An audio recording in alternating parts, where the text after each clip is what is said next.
మా ఛానల్స్ లో వ్యాపార ప్రకటనలు, ఇంటర్వ్యూల కొరకు మాకు వాట్సాప్ మెసేజ్ చేయండి 7799978978.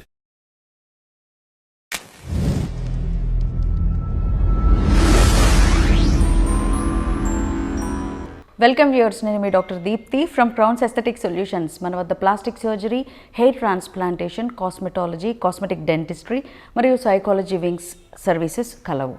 మన బ్రాంచెస్ ప్రస్తుతం హైదరాబాద్ మరియు విజయవాడలో ఉన్నాయి. ఈరోజు మనం ఎంచుకున్న టాపిక్ హెయిర్ ట్రాన్స్ప్లాంటేషన్ ఒకసారి అయ్యాక మళ్ళీ ఆ పెట్టిన జుట్టు రాలిపోయే అవకాశాలు ఉన్నాయా? లేదు. చేసిన సర్జన్ ప్రాపర్ సర్జన్ అయితే, స్కిల్ఫుల్ సర్జన్ అయితే, తీసుకున్న గ్రాఫ్ట్ సేఫ్ డోనర్ ఏరియా నుంచే తీసుకున్నట్లయితే ఖచ్చితంగా అది ఎప్పటికీ ఉంటుంది. మధ్యలో పోయే అవకాశాలు ఏమైనా ఉన్నాయంటే, మరీ ఏ కీమోథెరపీయో చేసుకున్నప్పుడు, క్యాన్సర్ పేషెంట్స్ ఇలాంటి వాళ్ళు కీమోథెరపీ లాంటివి చేసుకున్నప్పుడు ఏమో చెప్పలేము, గ్రాఫ్ట్స్ మళ్ళీ వీక్ అయిపోయి చాలా నాళ్ళకి రావచ్చు థెరపీ అంతా అయిపోయాక. బట్ డ్యూరింగ్ కీమోథెరపీ లాంటివి, రేడియేషన్ థెరపీస్కి కాస్త వాటి గ్యారంటీ లేదు. కానీ మామూలుగానైతే hair transplantation proper safe donor area నుంచి కరెక్ట్ సర్జన్ చేతుల్లో ఉండి మీరు చేయించుకున్నట్లయితే ఖచ్చితంగా ఎప్పటికీ ఉంటాయి.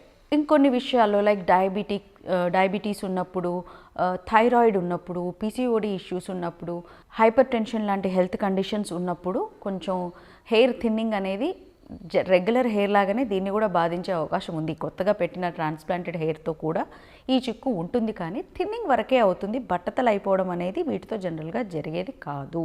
అలాగే నేటివ్ హెయిర్ ఊడిపోవచ్చు. చాలామంది ఏం చేస్తుంటారంటే గ్రేడ్ 3లో ఉన్నప్పుడు ఇక్కడ ముందు పోయిన భాగాన్ని ట్రాన్స్ప్లాంట్ చేసి పెట్టుకుంటారు.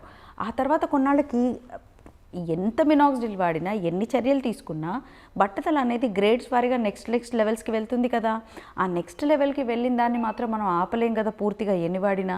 సో ఇదివరకు ఇక్కడ బట్టతల అయింది, ఇక్కడ గ్రాఫ్ట్స్ పెట్టుకున్నాము, కొన్నాళ్ళకి ఇక్కడ మొదలైంది. మీరు మెయింటెనెన్స్ ప్రాపర్గా చేస్తే వెనక్కి కూడా చాలా సంవత్సరాలు నేటివ్ హెయిర్ అంటే ఆల్రెడీ ఎగ్జిస్టింగ్ హెయిర్ని మనం ఇంకా చక్కగా కాపాడుకురావచ్చు. ఒకవేళ ఒక్కొక్కసారి అది కూడా ఏం చేసినా కాపాడని పక్షంలో హెయిర్ ట్రాన్స్ప్లాంటేషన్ని రిపీట్ చేసుకోవాల్సి వస్తుంది. ఇక్కడ ఈ ఏరియాలో రెండవసారి హెయిర్ ట్రాన్స్ప్లాంటేషన్ చేయాల్సి వస్తుంది. ఆల్రెడీ పెట్టిన వాటికి ఏ ఢోకా లేదు. సో కొన్ని హెల్త్ కండిషన్స్ని అనుగుణంగా, వైటమిన్ న్యూట్రిషనల్ డెఫిషియన్సీస్కి అనుగుణంగా హెయిర్ థిన్నింగ్ అవ్వచ్చునేమో ట్రాన్స్ప్లాంటెడ్ హెయిర్, కానీ బట్టతల అయ్యే ఛాన్సే లేదు. ఎందుకంటే అది డిహెచ్టి రిసెప్టార్స్ లేని చోటు నుంచి, రిసెప్టార్ లేని ఏరియా నుంచి మనం తీసుకున్న రూట్ కనుక.